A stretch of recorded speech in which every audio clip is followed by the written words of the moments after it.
Les doy la bienvenida a una nueva ronda de noticias internacionales aquí en Contexto Global, cuando son las 7 de la tarde en Bogotá y Quito, 8 de la noche en Caracas y 9 en Washington. Yo soy Rodrigo Sedano y les voy a acompañar por las próximas 2 horas. Vamos a comenzar por ahora con los titulares. En Washington, el presidente de Estados Unidos, Donald Trump, recibió el primer premio de la paz de la FIFA, una entrega que coincidió con el sorteo de los 12 grupos del próximo Mundial 2026. Trump y los presidentes de Canadá y México, países anfitriones del torneo, se reunieron posteriormente. Y Flavio Bolsonaro, el hijo del expresidente Jair Bolsonaro, en prisión por intento de golpe de Estado, se presentará a las elecciones de 2026. El senador aseguró que cumplirá la misión de la candidatura en nombre de su padre. Tenemos reporte. El gigante del streaming Netflix va a adquirir el estudio de cine y televisión Warner Bros. Discovery.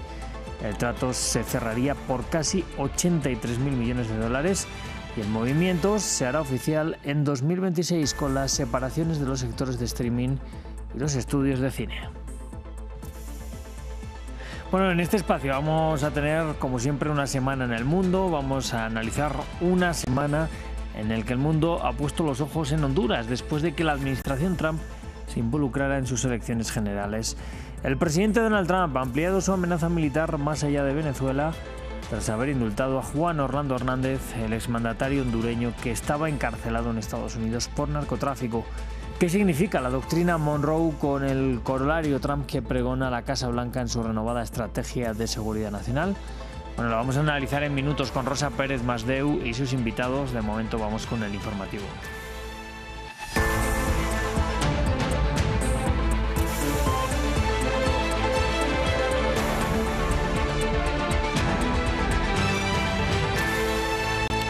Pues abrimos este informativo con la mirada puesta en el Kennedy Center de Washington. Allí este viernes el presidente de Estados Unidos, Donald Trump, recibió el primer premio de la paz de la FIFA, un premio creado después de que el mandatario no recibiera el Nobel de la Paz como él pedía. El presidente de la FIFA, Gianni Infantino, dijo que Trump se lo merecía por lo que ha conseguido como mediador en conflictos internacionales. La premiación tuvo lugar coincidiendo con el sorteo de los 12 grupos que conformarán este próximo Mundial de 2026, que se va a celebrar en Estados Unidos, Canadá y México.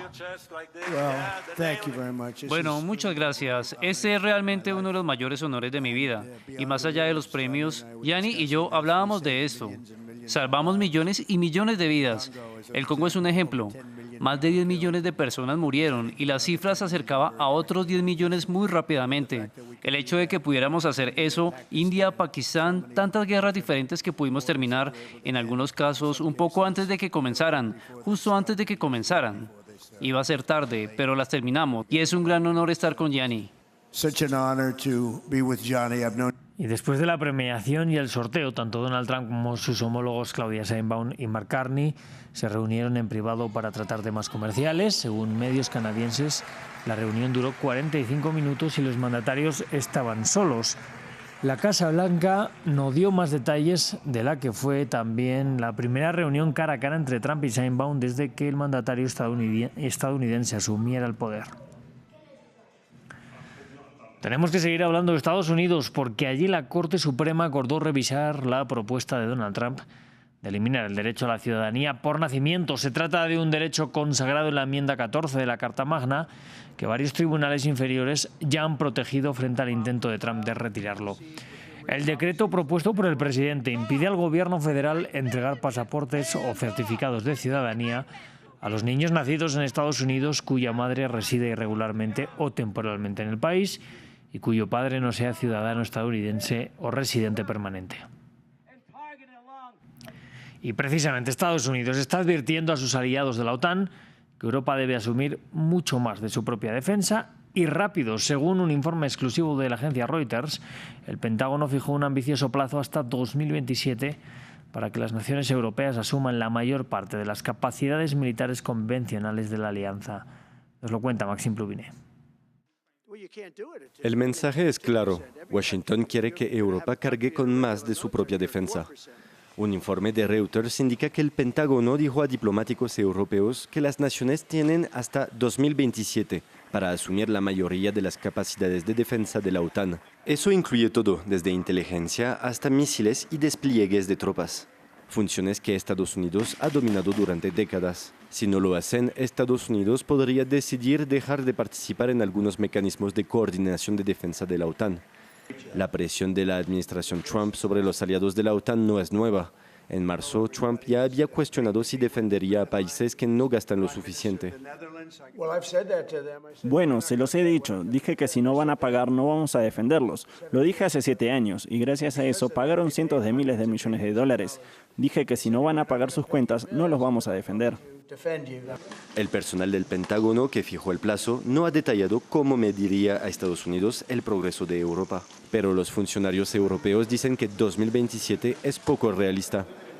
Incluso la propia meta de la Unión Europea para 2030 de autosuficiencia militar se considera ambiciosa y muchas capacidades clave de Estados Unidos no pueden reemplazarse rápidamente. La relación de Washington con la OTAN es irregular.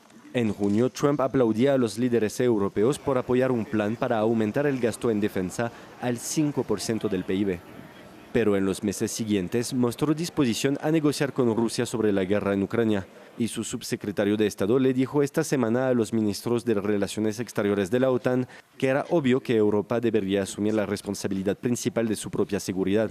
Y vamos a Brasil. Flávio Bolsonaro, hijo del expresidente Jair Bolsonaro, será candidato a la presidencia en 2026.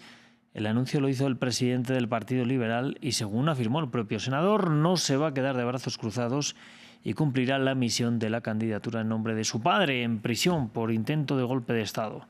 Nos amplía desde Río de Janeiro nuestra corresponsal Valeria Sacone.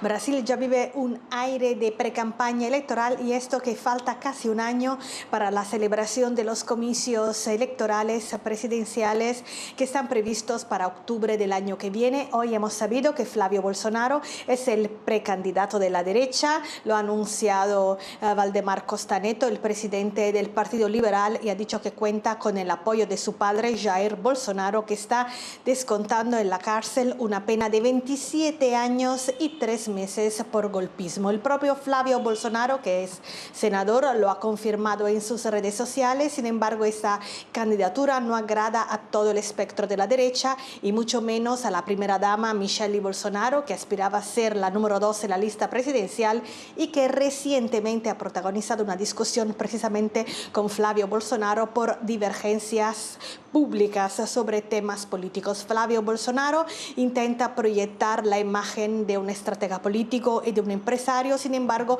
ha estado involucrado en varias polémicas en su trayectoria política. Una de ellas, las famosas rachadinhas, es decir, un esquema de supuesto desvío de dinero público que fue investigado por el órgano financiero del Estado de Brasil, pero que nunca fue juzgado. También se puso en entredicho su compra de la mansión en Brasilia por más de $1 millón, porque según sus detractores este gasto no se corresponde a sus ingresos. Mientras tanto, Eduardo Bolsonaro, el hermano de Flávio Bolsonaro, que está viviendo en los Estados Unidos desde el inicio de este año, ha dicho que apoya la candidatura, que no es el momento de divisiones, y en Israel, en el Muro de las Lamentaciones, ha pedido la libertad de su padre. Y hace 2 meses, Chapula, un pueblo mexicano de 300 personas, fue borrado del mapa en cuestión de horas. Los expertos calificaron las lluvias torrenciales provocadas por el huracán Priscila como una de las formas más claras de las consecuencias del cambio climático. Nuestra corresponsal Aurora Bayú accedió a lo que hoy es una zona inhabitable y habló con vecinos que aseguran que morirían antes que ver su pueblo desaparecer. 2 meses después de unas inundaciones sin precedentes en el estado de Hidalgo, llegar a Chapula sigue siendo imposible por carretera. ¿Ves que te digo que está tapado por ahí? Ante la inacción del gobierno, Marcos y un grupo de jóvenes que no estaban en el pueblo cuando ocurrió la emergencia se organizaron para rescatar en helicóptero privado a quienes estuvieron incomunicados durante 8 días. Toda esta parte había muchísimas casas. Incluso esta casa era una casa de 3 pisos. Oficialmente no hay muertos, pero 5 personas continúan sin aparecer desde entonces. El torrente también arrasó o sepultó a unas 70 viviendas y se llevó patrimonio, ahorros en efectivo y animales de corral. Aquí era la calle principal que nos dirigía al pueblo. Chapula fue declarada oficialmente zona inhabitable. El gobierno menciona una posible reubicación, pero no ha ofrecido garantías ni información clara al respecto. Este terreno, antes rebosante de árboles y animales, encarna para Maximina y para el resto del pueblo el mismo dilema: buscar refugio o quedarse junto a lo que han sembrado durante generaciones. Y ya para decir nosotros, este lugar lo vamos a volver a recuperar como era, pues no, porque pues ya se quedó bien ensolvado de piedras. De la reubicación, pues yo digo que está bien, porque ahora sí nosotros ya quedamos muy asustados. El posible traslado a una ciudad supone un ritmo ajeno al que conocían en este pueblo indígena. De momento, mientras algunos familiares pagan renta en una comunidad cercana, Hermilo renunció a su trabajo para limpiar la casa que no piensa abandonar. Digo, pues a lo mejor nosotros ya estamos acostumbrados al miedo, pues como dice uno, lo que tope. Según Greenpeace, Chapula podría convertirse en la segunda comunidad del país reconocida como desplazada por el cambio climático, como ocurrió en el Bosque, Tabasco. Vamos ahora hasta Siria, porque la caída del régimen de Bashar al-Assad abrió la puerta a un país aislado con promesas de recuperación y reformas. La economía siria, golpeada por años de guerra y sanciones, enfrenta ahora desafíos inmediatos mientras el país intenta levantarse tras 13 años de conflicto. Además, sus nuevos socios occidentales dan pasos para normalizar las relaciones. Es el caso de Canadá, que este viernes anunció que sacó al país de la lista de patrocinadores del terrorismo. Nuestra corresponsal Etel Bonet nos lo cuenta desde el terreno. En el Zoco al-Hamidiyya, la economía siria muestra su cara más visible. Pasillos llenos, comercios reabiertos y mercancías que vuelven a circular. Pero entre trámites, tasas y un sistema aún frágil, muchos comerciantes sienten que la apertura avanza, pero solo a medias. Nuestro trabajo es manual y no sufrimos los cortes de luz. En general, el suministro eléctrico va mejorando, aunque no sé cómo afecta a otros oficios. La situación mejora claramente y quien lo niega es porque se beneficiaba del antiguo régimen. La electricidad avanzó, aunque retrocedió un poco. Económicamente fue duro al principio, pero ahora estamos mejor, con clientes del Golfo y extranjeros. La economía aún es incierta porque el Estado tiene demasiadas cargas sociales y de infraestructura. Las necesidades son muchas y no está claro si el comercio mejorará el próximo año. Hoy seguimos en un nivel medio o por debajo. En el histórico barrio Bab el-Tuma, la transición económica se mide en electricidad entre generadores privados y una producción limitada. Los pequeños negocios revelan el coste cotidiano de una economía que intenta reinventarse sin una red estable que la sostenga. Antes vivíamos con miedo a las patrullas y multas injustas. Tras la caída del régimen, el país se reactivó. Importamos con normalidad y vivimos con libertades negadas durante décadas. Incluso renovar una casa es más barato. Tras la caída del régimen todo cambió. Podemos importar sin miedo y la gente vuelve a invertir. La electricidad cuesta más para comercios, pero en general la situación ha mejorado. Un año después de la caída de al-Assad, la economía siria intenta reactivarse, pero con dificultades que se sienten en la libra siria, las restricciones bancarias y en la falta de algunos productos. En Damasco, la esperanza de la estabilidad convive con la incertidumbre de un sistema financiero aún por reconstruir.